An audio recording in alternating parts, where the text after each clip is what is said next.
आज हम लोग डिस्कस करेंगे साउंड चैप्टर्स का कुछ टॉपिक्स हम लोग पिछले क्लास में कवर कर लिए थे। बाकी जो टॉपिक्स बचा है आज हम लोग प्रयास करेंगे खत्म कर लेने के लिए और इजी फॉर्म में हम लोग समझते चलेंगे। तो स्टार्ट करते हैं। जो फर्स्ट टॉपिक हमारा है speed of sound in various medium. अब जो साउंड का जो स्पीड होता है अर्थात जो इसका ट्रेवल का एक बोल सकते हैं एबिलिटी, तो डिपेंड करता है मीडियम कैसा है। फॉर एग्जाम्पल के लिए सॉलिड, लिक्विड है या गैस है, तो उस मीडियम पे डिपेंड करती है, उस मीडियम के अनुसार से उसका स्पीड्स होंगे। ठीक है। Speed sound depend on the nature of material to whose travel, किस मटेरियल के थ्रू वो ट्रेवल कर रही है उस पर डिपेंड करेगी। It is the slowest in the gas, for example के लिए सबसे यदि स्लो होगी तो गैस में होगी, क्योंकि गैस का पार्टिकल क्या होता है बहुत ही एक दूसरे से दूर होता है। ठीक है। और लिक्विड में क्या होता है गैस की तुलना में फास्टेस्ट होगी और सॉलिड में सबसे फास्टेस्ट होते हैं। क्यों? क्योंकि उसका सारे जो मटेरियल्स, जो भी उसका छोटे छोटे पार्टिकल्स होते हैं मॉलिक्यूल से सारे क्या होता है बहुत ही कम एरियाज में सारे क्या होता है कंप्रेस्ड होता है। सारे क्या होता है एक एक दूसरे से इंटरमॉलिक्यूलर फोर्सेस द्वारा अट्रैक्ट किया रहता है, तो इसलिए क्या उसमें ज्यादा स्पीड साउंड का हम लोग बोल सकते हैं सॉलिड्स के फॉर्म में। Solid of sound increase with the rise of the temperature, और जब हम लोग टेम्परेचर बढ़ाएंगे तो उस कंडीशन में क्या होगा साउंड का जो स्पीड होगी क्या होगा बढ़ेगा।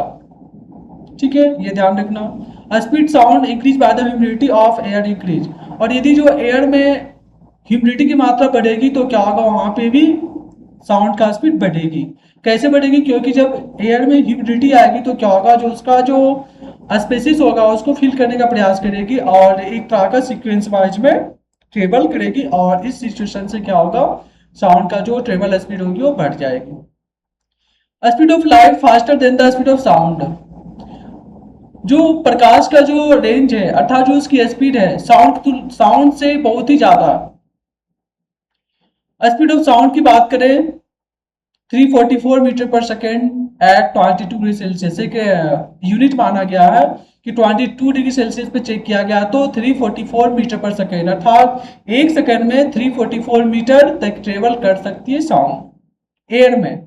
और वही जब बात करें लाइट का तो 3 लाख किलोमीटर पर सेकेंड है।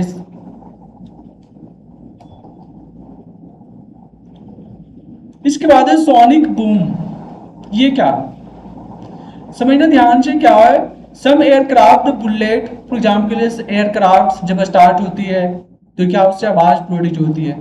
बुलेट जब छोड़ते तो क्या होता है वहां पे आवाज देखने मिलता है। रॉकेट से भी क्या होता है साउंड प्रोड्यूस होता है। इसी को हम लोग बोल सकते हैं सुपरसोनिक स्पीड। ये सारा क्या है सुपरसोनिक स्पीड।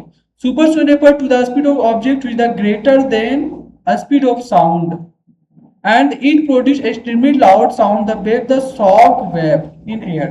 अब यहाँ सबसे समझने वाली बात है कि सुपरसोनिक और एक हम लोग पढ़ेंगे आगे, एक होता है सुपरसोनिक, एक होता है subsonic.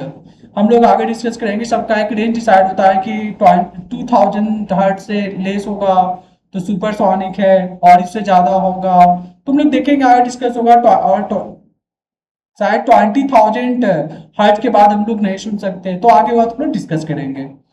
Supersonic refer to the speed of an object. जो ये सुपरसोनिक इफेक्ट है ये रिफर करता है ऑब्जेक्ट का स्पीड कितना है, which is the greater than the speed of sound and it। और यह जो हो सकता है साउंड के स्पीड से फास्टेस्ट भी हो सकता है। प्रोडक्टली extremely loud the sound wave the call the shock wave, और उसके डिपेंड्स में जो साउंड प्रोड्यूस होगी उसे हम लोग बोलेंगे, जो उसका वेव फॉर्म होगा शॉक वेव बोलेंगे एयर के लिए। Sonic with the explosive the noise cause by the shock wave, और इसके द्वारा जो भी नॉइज क्रिएट होती है वो क्या है शॉक वेव द्वारा, वो इसका मेन रीजन है, कारण है। It emits treatwave sound energy which the can the shatter the glass panel of the windows। हम लोग देख सकते हैं विंडो पे जो ग्लास पैनल होता है वहां से ये इमेज देख सकते हैं, वहां से क्रिएट हो सकता है सुपरसोनिक। इसके बाद हम लोग देखेंगे रिफ्लेक्शन ऑफ साउंड। इसका सबसे बड़ा एग्जांपल है रिफ्लेक्शन साउंड का सोनार, जो हम लोग देखते हैं एयरक्राफ्ट नहीं, जो सबमरीन होता है, सबमरीन के द्वारा, या फिर जो सोनार होता है जो समुद्र में डूबी वस्तु को पता लगाता है, एक साउंड भेजता है, अल्ट्रासोनिक रे भेजते हैं, उससे क्या रिफ्लेक्शन के बाद पता चलता है कि हाँ कौन सा वस्तु है, उसको जांच की जाती है। तो हम लोग आगे देखेंगे। हम लोग देख रहे हैं यहाँ पे reflection of sound. Reflection sound simple सा हम लोग लाइट में ही पढ़े थे रिफ्लेक्शन, जस्ट उसी प्रकार से यहाँ भी, बस यहाँ पे क्या होगा, साउंड का बैक एंड बाउंस होगा, ठीक है, इसमें साउंड रिफ्लेक्ट होगी। लाइक द लाइट बता भी रहा, लाइट के जैसा हम लोग उसमें देखे थे रिफ्लेक्शन ऑफ लाइट, जिसमें क्या एक प्लेन मिरर से आकर के क्या रिफ्लेक्ट हो रही थी, और यहाँ भी उसी प्रकार से साउंड के भी फॉर्म में है। तो साउंड क्या होगा, यहाँ पे बाउंस होगा, बाउंस बैक, वहां पे क्या होता है लाइट था, यहाँ पे साउंड बाउंस बैक होगा।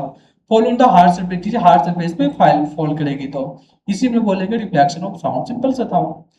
The law of reflection of light obey during the reflection of sound, जिस प्रकार से उसका भी था लॉ, इसी प्रकार से इसका भी बोल सकते हैं।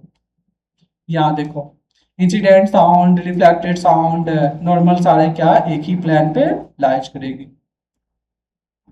और एंगल ऑफ रिफ्लेक्शन और इंसिडेंट दोनों क्या होगा, इक्वल होगा। जस्ट जो हम लोग लाइट में पढ़ते हैं यहाँ भी वही शेप है, ये तो सिंपल था। यही चाहता है echo, multiple reflection, the preparation of the sound cause by the reflection of sound back with the echo. अब यहाँ पे क्या होगा कि रिपीटेशन हम लोग देखेंगे, क्या देखेंगे, रिपीटेशन, मल्टीपल रिपीटेशन होगा, मल्टीपल रिफ्लेक्शंस होगी, तो वहां से क्रिएट होगा इको, याद रखना है। इको बोलता है ना short echo. We can hear echo when the time gave the 0.1 second in the original sound echo sound।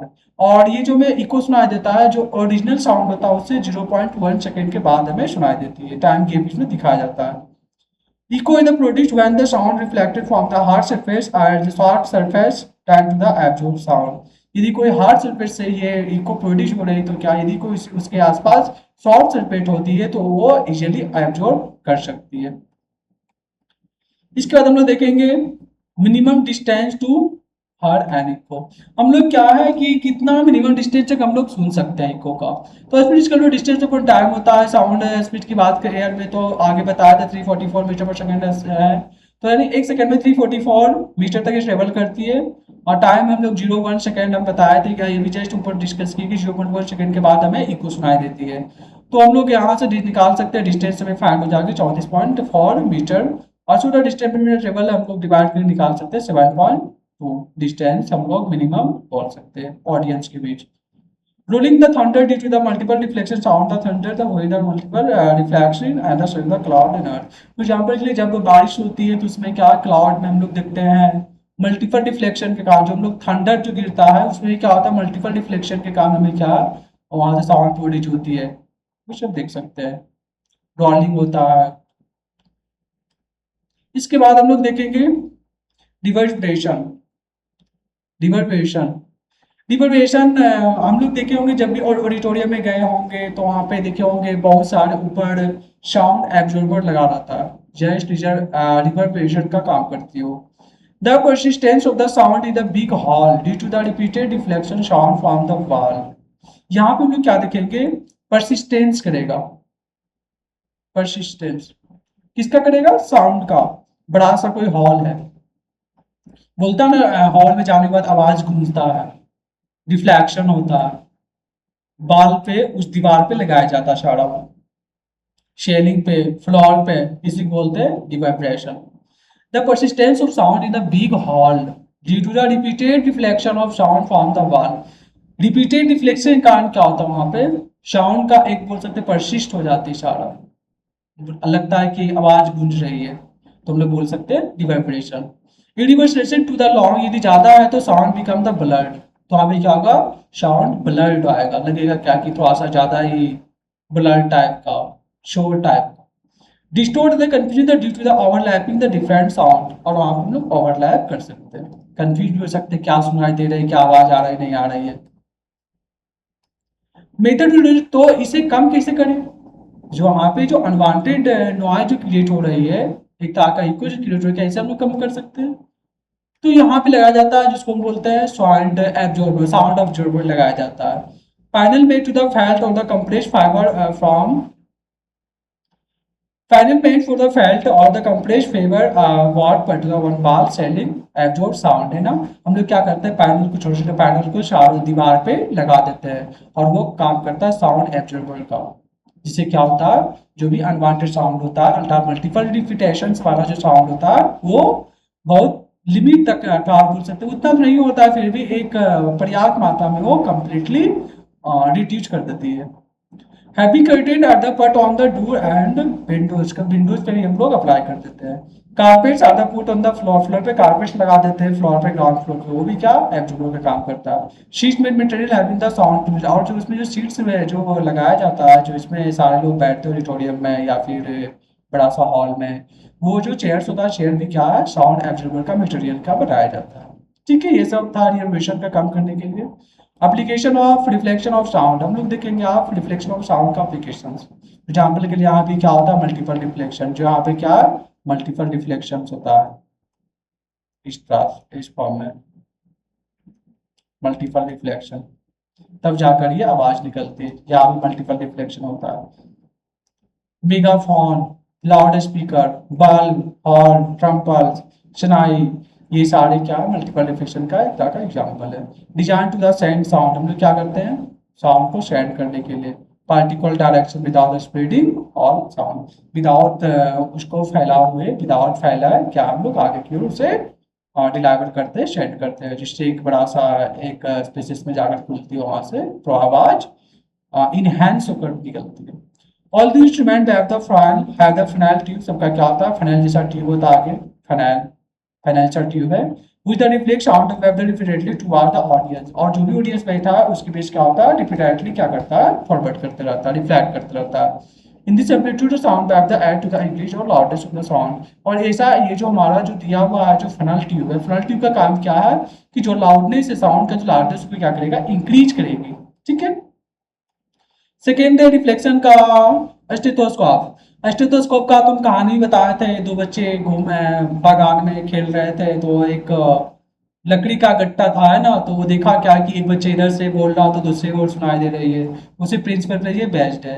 ये क्या होता है पूरा ये वैक्यूम होता है अंदर, अर्थात अंदर कोई ऐसा मटेरियल नहीं होती है, ये पूरा खोला है, एक बोल सकते हैं ब्लैंक होता है अंदर। स्टेथोस्कोप भी क्या मल्टीपल डिफ्यूजन पे ही काम करता है, जो भी हार्ट का हार्ट बीट है वहाँ का जो भी साउंड प्रोड्यूस हो रहा है उसे क्या हमारे कानों तक अर्थात डॉक्टर के कानों तक सुनाई देती है इजीली, वो मल्टीपल रिफ्लेक्शन इस पाइप में होकर आता है। स्टेथोस्कोप इसको बोलते हैं, आला भी बोलते हैं। Medical instrument with the listening of sound produce by the human body, mainly the heart और लंग्स, जो हमारे लंग्स और हार्ट प्रॉपर तरीका से फंक्शन कर रही है कि नहीं, इसे चेक करने के लिए हम लोग इसीलिए स्टेथोस्कोप का करते हैं। ये भी मल्टीपल रिफ्लेक्शन अर्थात रिफ्लेक्शन ऑफ साउंड पे वही बेस्ड है। The sound of the heartbeat reaches the doctor's ear and the by multiple reflection, यहाँ भी क्या होता है मल्टीपल रिफ्लेक्शन होता है of the sound wave with the rubber tube of stethoscope, rubber tube जो दिया हुआ है इसमें मल्टीपल रिफ्लेक्शन होती है। इसके बाद है साउंड बोर्ड। साउंड बोर्ड देखे होगा जहाँ पे मल्टीपल साउंड को रिफ्लेक्शन कराने के बाद देखता है करंट लगा दी जाती है जहाँ की आवाज मिलता है। बिग होल या auditorium sound absorb by the wall, बार बार क्या होता है एब्जॉर्ब कर दिया जाता है शेडिंग शीट्स ऊपर जस्ट भी बताया है रिवर्बरेशन को रिड्यूस करने के लिए। कर्व वॉल लगाया जाता है, place behind the speaker for the speech can the heart easily the audience, ताकि मल्टीपल रिफ्लेक्शन के बाद इजीली सुनाई पड़े ऑडियंस को। The sound work with multiple reflection, अर्थात इस तरह का कार्व लगाया जाता है ताकि मल्टीपल रिफ्लेक्शन के बाद मानो यहाँ पे ऑडियंस बैठा है तो इजीली सुन सके। ठीक है, इसके अलावा है shelling. The ceiling of the concrete concert hall are the made of the so that the sound reflection from the ceiling reaches the part of the hall। मानो यहाँ पे टीचर्स पढ़ा रहे हैं, जो ऊपर जो कर्व होगा शेलिंग, तब जाकर क्या होगा वो मल्टीपल रिफ्लेक्शन करके क्या होगी जो भी यहाँ पे बच्चे बैठे होंगे उसे इजीली सुनाई देगा। ठीक है, आगे क्यों बढ़ते हैं। अब रेंज ऑफ यहाँ देखने के, यही हम लोग बात कर रहे थे, रेंज ऑफ हेयरिंग, हमें सुनने की क्या रेंज है। तो हम लोग का जो ह्यूमन का देखा जाता है 20 हर्ट्ज से 20,000 हर्ट्ज, ये हम लोग का लिमिट है। यदि इससे ज्यादा होगी तो क्या होगा हमारे कान पूरी तरीका से डिस्ट्रॉय खत्म हो जाएगा, सुनने की कैपेबिलिटी मेरे पास नहीं बचेगी। तो रेंज हमारा जो ह्यूमन बॉडी का है कितना 20 हर्ट्ज से 20,000 हर्ट। हर्ट क्या है? फ्रीक्वेंसी का यूनिट है, ठीक है। Children younger than the 5 years and the dog had up to 25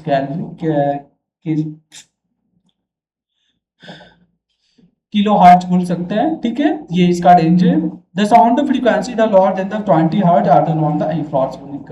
यदि जो 20 हर्ट्ज से लोअर है तो उसे हम बोलेंगे इंफ्रासोनिक, ठीक है। अब vibrating simple pendulum produce the infrasonic. एक पेंडुलम सिंपल सा, एक यहाँ पे रस्सी पेंडुलम है,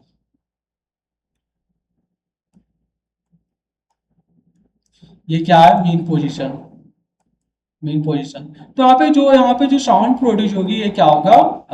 इंफ्रासोनिक, इंफ्रासोनिक साउंड, ठीक है। Dianshaw's commutated is the other using the frequency of the 5 hertz से कम होता है। Elephant in the wave whale produce the infrasonic. ये सारे क्या इंफ्रासोनिक वेव क्रिएट करते हैं। और प्रोड्यूस ये भी क्या इंफ्रासोनिक ही होता है, जो भूकंप आती है। द साउंड फ्रीक्वेंसी हार्ड, यदि 20 से ज़्यादा हो उसको बोलेंगे अल्ट्रासोनिक, याद रखना। यदि 20 हर्ट्ज से 20,000 से कम होगा तो उसको बोलेंगे हम लोग इंफ्रासोनिक। ये 20 किलो हर्ट्ज या फिर 20,000 से ज़्यादा होगी, 20,000 हर्ट्ज से ज़्यादा होगी, उसको बोलेंगे अल्ट्रासोनिक। डॉग ग्राफिक ये सारे क्या है? अल्ट्रासोनिक के अंतर्गत आती है। बैट्स रैट्स ये सारे क्या अल्ट्रासोनिक आते हैं, ठीक है। आगे कुछ करते हैं। हेडिंग एड, हम लोग देखते हैं हेडिंग एड। हेडिंग एड जब हम लोग देखते हैं डिवाइस आता है जो हम लोग लगाते हैं, कान में लगाते हैं, तो उसी उसी के बारे में। ये बैटरी ऑपरेटेड होता है इलेक्ट्रॉनिक डिवाइस, द पर्सन होता हार्ड ऑफ हियरिंग, इजीली सुन सकता है। हेडिंग एड जब किसी का प्रॉपर तरीका से ईयर फंक्शन नहीं कर पाती है तो हेडिंग एड लगाया जाता है। Microphone convert sound electricity micro, इसमें क्या है कि ऐसे क्या होता है, ह्यूमन का जो ईयर है ऑटोमेटिकली वो कन्वर्ट करता है इलेक्ट्रिक सिग्नल में, लेकिन यहाँ पे क्या है माइक्रोफोन के द्वारा क्या है कन्वर्ट किया जाता है इलेक्ट्रिक सिग्नल में। देन द एम्पलीफायर द और एम्पलीफायर, और वो क्या होता है अंदर उसमें एक सर्किट लगा होता है जो एम्पलीफायर से बोलते हैं, वो एम्पलीफाइड करती है। एम्पलीफाइड करने के बाद आगे की ओर भेजता है और जिस प्रकार से स्पीकर में होता है, ठीक है। Speaker convert the amplified signal to the sound and to the clear hearing. और यहाँ पे एम्पलीफाई क्या करता है, वो क्लियर फॉर्म में साउंड को प्रोड्यूस कराता है। हम लोग देखते हैं हम लोग अल्ट्रासोनिक। अल्ट्रासाउंड सबसे बढ़िया है जिसका हम लोग मल्टीपल पर्पज़ के लिए भी यूज करते हैं। फॉर एग्जांपल के लिए डॉक्टर में भी यूज किया जाता है अल्ट्रासोनिक का। लाइक बच्चे क्या है, बेबी का क्या हुआ है, बॉयज है या गर्ल्स है, या फिर यदि कोई मशीन सही तरीका से ऑपरेटेड हो रही है या नहीं, तो हम लोग उसे यदि कोई बढ़िया उसका स्ट्रक्चर दिया गया या नहीं दिया गया, यदि उसके अंदर कोई फॉल्ट है तो हम लोग इजीली अल्ट्रासाउंड द्वारा हम लोग अर्थात अल्ट्रासोनिक साउंड भी बोल सकते हैं, इसके द्वारा हम लोग पता कर सकते हैं। तो जनरली एप्लीकेशन क्या है? तो पहला क्या, डिटेक्ट क्रैक, जो भी क्रैक होगा मेटल्स ब्लॉक में हम लोग उसे इजीली हम लोग डैमेज को फाइंड कर सकते हैं अल्ट्रासाउंड द्वारा। लेफ्ट फॉर एग्जांपल के लिए एक दिया भी देखो फिगर, ये क्या है, एक मेटल है, ठीक है। यहाँ पे क्या है, ये डिस्ट्रॉय है, तो इजीली क्या यहाँ पे बाउंसिंग हो जाएगी, अदर साइड क्या होगा पास हो जाएगी, यहाँ पे क्या होगा रिफ्लेक्टेड हो जाएगा, तो हमें पता चल जाएगा कि यहाँ पे क्या है, ब्रेक है, ठीक है। इस दौरान हम लोग क्या फाइंड आउट करेंगे। सेकंड क्या है, industrial cleaning hard to the reach, और इंडस्ट्री में हार्ड ऑफ रीच के लिए फ्री सुना जाता है, ये प्रयोग किया जाता है।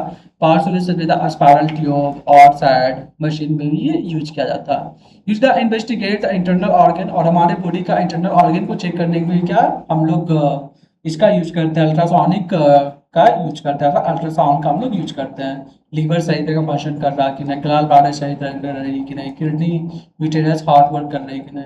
और इसके अलावा भी echocardiology, the way to reflect the action of heart. Heart पे हम लोग साउंड को हम लोग भेजते हैं, वहाँ से क्या होता है रिफ्लेक्शन थ्रू, वहाँ से रिफ्लेक्ट होकर आती है, तो उसके फ्रीक्वेंसी से पता चल जाती है कि हार्ट सही तरीका से फंक्शन कर रही है कि नहीं। तो इकोकार्डियोग्राफी हम लोग यूज करते हैं, इमेज फॉर्म्ड, और उसके बेस पे क्या इमेज क्रिएट कराते हैं हम लोग डिजिटल जो पैनल होता है उस पर, इसको बोलते हैं इकोकार्डियोग्राफी। इसके अलावा अल्ट्रासोनोग्राफी, जिसका हम लोग अल्ट्रासाउंड की बात कर रहे थे। Technique out in the picture, यहाँ भी क्या जो हमारे बॉडी का इंटरनल ऑर्गन है उसका फ्रीक्वेंसी के बेस पे पिक्चर क्रिएट किया जाता है, उसको ओरिजिनली हम लोग अध्ययन कर सकते हैं, एनालिसिस कर सकते हैं। अल्ट्रासाउंड पे होता है, इसको बोलेंगे ultrasonography. Ultrasound split the stones in the kidney find the glands. यदि हमारे किडनी में यदि कोई छोटा मोटा ये स्टोन्स है तो उसे डिस्ट्रॉय करने, उसे तोड़ने में भी हम लोग साउंड का प्रयोग कर सकते हैं, किया जाता है डॉक्टर के द्वारा। ये एप्लीकेशन था। इसके बाद हम लोग देखेंगे सोनार। ये सबसे बढ़िया, सबसे इंपॉर्टेंट, ये सोनार देख सकते हो। यहां से क्या भेजा जाता है, साउंड। ये ऑब्जेक्ट है, यहाँ के बाद क्या होगा, रिफ्लेक्टेड होकर यहाँ पे लगा होता है डिटेक्टर, डिटेक्ट करता है, ठीक है। यहाँ से साउंड आया तो उसको बोलेंगे ट्रांसमीटर, इसे बोलेंगे डिटेक्टर। जब ये आ रहे आने वाले को क्या बोलेंगे, इंसिडेंट वेव, और जाने वाले को रिफ्लेक्टेड वेव। यहाँ ऑब्जेक्ट है, जल्दी से पास आउट कर दिया। ये सबसे बढ़िया फिगर समझ सकते हो, ठीक है। ये सोनार, सोनार इसको बोलते हैं sound navigation and ranging. Sound navigation, sound के द्वारा नेविगेट करते हैं कि उसके रेंज में कोई ऑब्जेक्ट भी है या नहीं, साउंड के द्वारा डिटेक्ट करते हैं और उसका रेंज पता करते हैं। यदि कोई परजेंस ऑब्जेक्ट है तो कितने डिस्टेंस पे परजेंट है, उससे पता करके हम लोग इजीली वहां से ऑब्जर्व कर सकते हैं। सोनार एक डिवाइस है which is used to the find the distant direction and speed the underwater object। जो भी समुद्र के अंदर ऑब्जेक्ट है उसे डिटेक्ट करने के लिए इजीली हम लोग यूज करते हैं। सोनार कंसीडर ट्रांसमीटर, यहाँ पे क्या होता है, ट्रांसमीटर लगा रहता है जो क्या करता है, साउंड को भेजता है। एक रिसेप्टर लगा होता है, रिसेप्टर जो यहाँ पे आगे की ओर होगी, रिसेप्टर शायद यहाँ पे होगा। और यहाँ पे बोलते हैं इसको डिटेक्टर, है ना, डिटेक्टर है, इसी को रिसेप्टर बोलते हैं। Install on the bottom of ship, नीचे इसका इंस्टॉल कर दी जाती है, जहाँ पे यहाँ से नीचे ये भी ट्रांसमीटर भी रहता है, वो भेजता है साउंड, फिर वहाँ रिफ्लेक्टेड होकर के डिटेक्टर के पास आता है। ट्रांसमीटर प्रोड्यूस करता है, ट्रांसमिट क्या करेगा, अल्ट्रासोनिक वेव को नीचे भेजेगी, यदि कोई ऑब्जेक्ट होगा उसे टकरा करके फिर डिटेक्टर के पास जाएगी। The wave travel through the water and after the striking the object on the bottom sea reflected back and the receive by the detector. फिर क्या होगा, डिटेक्टर के द्वारा रिसीव कर लिया जाएगा। द रिफ्लेक्टेड वेव तो कन्वर्ट इनटू, फिर क्या करेगा, जो डिटेक्टर था जो रिफ्लेक्टेड के पास जो सिग्नल आएगा उसे क्या करेगा, इलेक्ट्रिक सिग्नल में कन्वर्ट करेगा डिटेक्टर के द्वारा। Sonar device the measure to the time taken by the ultrasound wave to travel from the ship bottom with the ship wave to ship। और वो भी ये भी कैलकुलेट किया आता है कि कितने टाइम्स के दौरान वो रिफ्लेक्टेड हो रहा है, तो उसके बेस पे हम लोग रेंज निकाल सकते हैं। ये टी है। Half of the this time the give the time taken by the ultrasound from the ship to bottom. ये बोल रहा हाफ टाइम लगता है नीचे जाने के लिए। लीड सपोज माना है कि internal between the transmission receptor ultrasound signal is the T है, स्पीड साउंड यदि भी मानते हैं, टोटल डिस्टेंस यदि 2D मानते हैं तो 2D equal to v into T होगा फॉर्मूला। इसको लोग बोलते हैं इक्वो डायरेक्शन, ये फॉर्मूला याद रखना है। 2D equal to v into T. v क्या है, स्पीड ऑफ साउंड, t क्या है, t टाइम टॉकिंग, d क्या है, कितने हाइट तक गया, इसको बोलेंगे echo direction. Sonar to the find the depth of sea की गहराई कितनी है, अंडर वाटर हिल कितना, वैली, सबमरीन, आइसबर्ग, अनकैन सीप, ये सब लोग पता कर सकते हैं। Birds fly the dark night emitting height fish ultrasound, ये सब लोग पता कर सकते हैं ऑब्स्टेकल को डिस्टर्न बर्ड्स।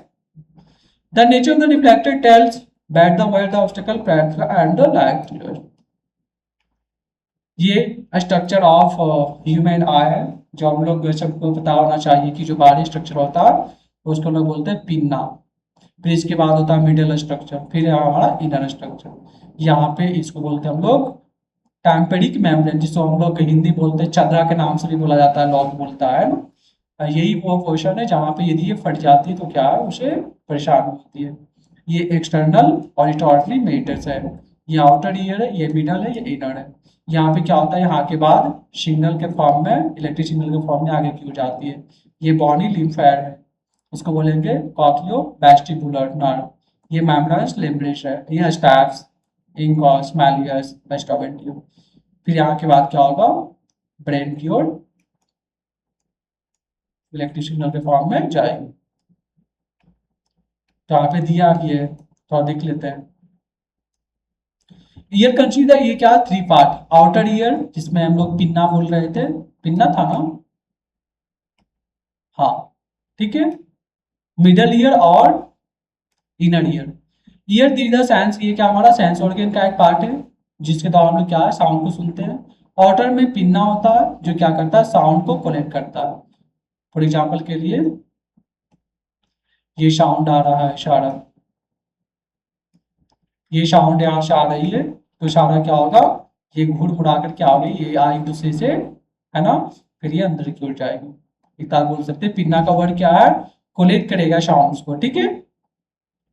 और sound passes through the auditory canal at the end of auditory canal, जो एंड होता है ऑडिटरी कैनाल का, फिर आगे क्यों ये यहाँ पे क्या होता है ऑडिटरी कैनाल, आगे क्यों बढ़ेगी तो क्या होगा ऑडिटरी कैनाल की ओर अंदर खुल जाएगी। ऑडिटरी कैनाल इधर थिन इलास्टिक मेम्ब्रेन होता है, इसको हम लोग बोलते हैं ईयर ड्रम, जो हम लोग टाइप्रिक मेम्ब्रेन बोल रहे थे यहाँ, ये पोर्शन टाइप्रिक मेम्ब्रेन, ठीक है। आगे की ओर खुल जाती है, वहां से क्या होगा कन्वर्ट होगा। The middle year the content, इसमें 3 बॉन्ड्स होता है, हैमर, एनविल और स्टीफर। ये सारे क्या होता है एक दूसरे से लिंक्ड होता है। Free end of the hammer touch the, last का जो हैमर पार्ट है ये ईयर ड्रम से, स्टार्टिंग का जो हैमर टचेस है वो क्या टचेस होगा, ये ड्रम से टचेस होगा। थर्ड जिसको हम लोग बोल रहे थे ये इलास्टिक मेम्ब्रेन बोल रहे थे या फिर टाइम फिलिंग मेम्ब्रेन बोले तो उससे अटैच होगी। और लिंक्ड होगा membrane oval window to the inner ear, फिर वो अंदर की ओर भाग से लिंक्ड होगी। The two lower part of the middle ear narrow Eustachian tube, और इसके जो इनर मिडिल का पार्ट है उसको बोल सकते हैं एस्टोशियन ट्यूब होता है। इनर ईयर है द क्वाल्डा, कैसा होता है क्वाल्ड, क्वाइटला, क्वाल्ड एक तरह इस तरह से स्ट्रक्चर। इधर connected to the oval window, last का विंडो से कनेक्टेड होता है। Coil is the filled with the liquid containing the nerve cell, ये क्या करता है नर्व सेल में द लिक्विड फील करने का वर्क करता है। Other side of cochlea connected to the auditory nerve goes to the brain, और लास्ट का जो छोड़ी है ऑडिटरी नर्व द्वारा कनेक्टेड होती है जो क्या ब्रेन को जाकर के वो सिग्नल देती है। वर्किंग दिया है, प्रिंसिपल दिया है, समझ सकते हो। पिन्ना के बाद ईयर कनल में जाएगा, ईयर ड्रम में हैमर एनविल, ये तीनों क्या है बॉन्ड्स है, मिडल पार्ट का बॉन्ड्स, फिर ओवल विंडो, फिर कॉइल ईयर और स्टडी नर्व, फाइनली ब्रेन में चला जाएगा। व्हेन कंप्रेस होता sound start the ear drum, ear drum में क्या सारा जाकर के कंप्रेस हो जाती है ना, ईयर ड्रम जिसको हम लोग चतरा बोल रहे थे। Pressure one side the drum the increase the pushes the drum the inward, यहाँ पे क्या होता है कि आगे की ओर जो साउंड का जो वेव है था जो कंप्रेस साउंड के आगे की ओर पुश करता है, इस कंडीशन से आगे की ओर ट्रेवल करती है। While doing the reflection rarefaction the ear drum the move outward, आगे की ओर जाएगी, ear drum start the vibrating back to the fore, तो वहाँ पे क्या होता है जो ईयर ड्रम है हमारा जो चतरा है बैक फोर था आगे पीछे आगे की ओर वहाँ पे वाइब्रेट हमेशा होती रहती है। This vibration increase by the 3 the bonds, ये 3 बॉन्ड द्वारा जिसको हम लोग ऊपर दिखाए भी है, 3 बॉन्ड द्वारा इसे कंट्रोल किया जाता है। हैमर, ये 3 बॉन्ड्स, ये 3 बॉन्ड्स, ठीक है। और in the inner year the pressure, यहाँ अंदर में क्या होता है प्रेशर वेरिएशन होता है, फिर यहाँ से इलेक्ट्रिक सिग्नल में कन्वर्ट हो जाती है, किसके द्वारा कॉइल के द्वारा। फिर आगे क्यों बढ़ेंगे तो इलेक्ट्रिक सिग्नल क्या होगा सेंड होगा ब्रेन द्वारा, फिर वहां से ऑडिटरी नर्व, फिर ब्रेन क्या होगा उसके बेस पे एक्शन लेगी, जो भी फंक्शन कराना होगा वो करवाएंगे। इस प्रकार से हम चैप्टर्स को समाप्त कर लिए हैं। Thank you.